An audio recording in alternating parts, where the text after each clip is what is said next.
on me. Maybe be like a scary creature under the house. Ooh. We worked till 8 o'clock last night. Everything worked, not one leak, except for there was a plastic piece that we connected to up here, come off the CTS. Let's see if I can find it right here. I could not get that to stop leaking. And so we had to call it quits because all the hardware stores close by were closed. So I went and talked to the owner. I said, look, we're going to have to come back tomorrow. Which, like Clay was saying, it shows you that the littlest thing can cause you to have a lot of time. So what he asked, he says, well, hey, while you're doing it, could you put in a drain so I could drain the house with a water hose where it comes out? And so that's what I did.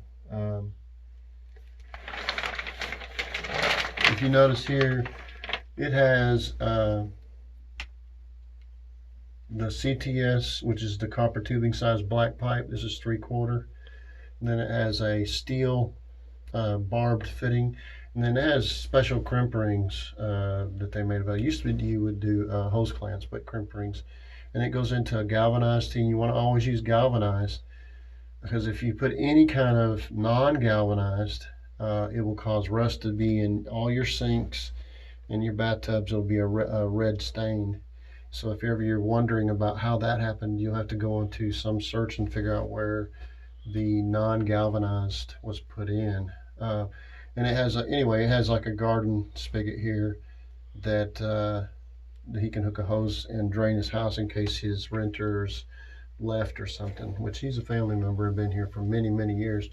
So here we are the next day about noon, and we're finally finished. So every time you get fussy at your repair guy, remember he has to deal with constant changing circumstances, and you just feel yourself lucky if he can make a schedule. I have quite a few people that are demanding, and it's like, I need to know exactly when you're gonna be there. I understand that, so maybe we need to cancel until I can, do something else until I know exactly when I can be there. Little jobs like putting up blinds or something. Even then, you could have a flat, you could have a car breakdown.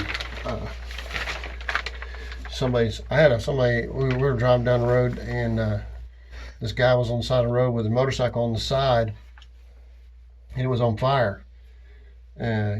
So I pulled over, and there was a guy in the front seat named James, a roly-poly fella.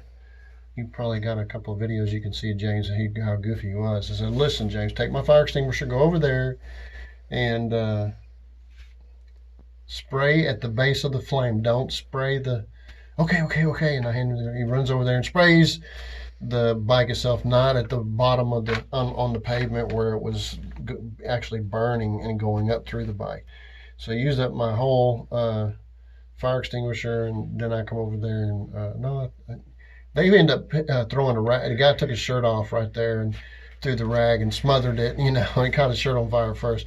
Anyway, so we're there, and he goes, hey, can I use your phone? I got to call somebody, let them know I'm going to be late for work and all that kind of stuff as well. So that was in the name of being kind to one's neighbor. We were on our way to be at somewhere at a specific point. So allow for the circumstances, that can come in life. You have to be forgiving, because no matter how you plan it, things can happen.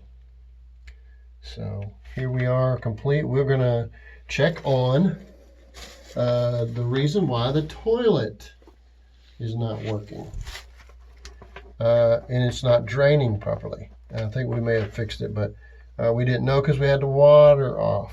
Again, circumstances make it a little more difficult. What we used was some stuff called liquid fire. So we've replumbed this whole place, put in a new washer box for the washer to be connected with. It's not even a quarter turn, and it turns off real easy instead of the older style that was in there. And it's got shutoffs on both sides of the water heater, whether it needs it or not. It's got it because that's what it had, and he wanted the same. Everything's been changed to PEX. The bathtub, we had to make an excess panel for that, and it's behind the water heater, although they can now change their Faucet. All right. I'll do so many different things. I'll lose phrases. Maybe I'm going senile. It'll be fun. So all these things have been done to this house, and we didn't take you along for every minute because the phone runs down, and we get where we thought we could make it by 8 o'clock, and we didn't make it. So we'll show you what we're using for liquid fire. Maybe that'll be a separate video. But it's called liquid fire that will burn through just about everything because you can do follow instructions. It's muriatic acid is in it, but it won't hurt the plumbing. So you just want to make sure it doesn't hurt you. So it's got explicit instructions, and that's what we'll do next.